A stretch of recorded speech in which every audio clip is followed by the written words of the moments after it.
gagawa tayo ng turon. Ayan. Ito naman ang ating roll pastry. Ayan.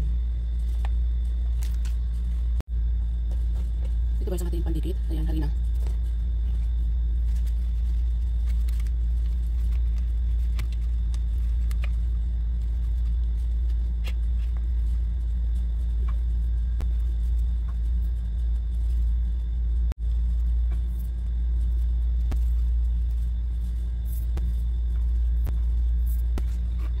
Yan.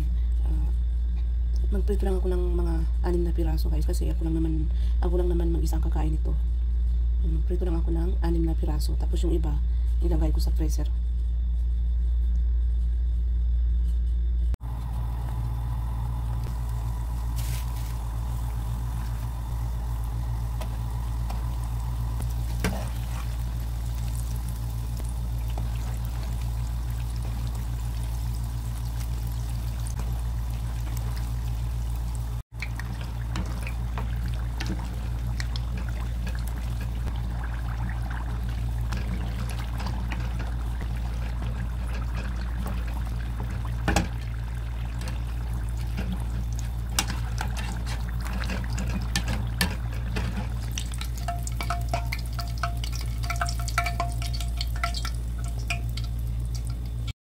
Ayan na guys ang ating Ayan.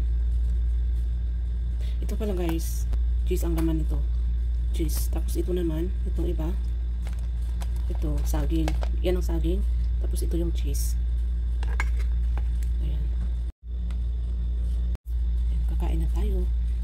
Tikman natin itong cheese. Bismillah. Ayan ang cheese.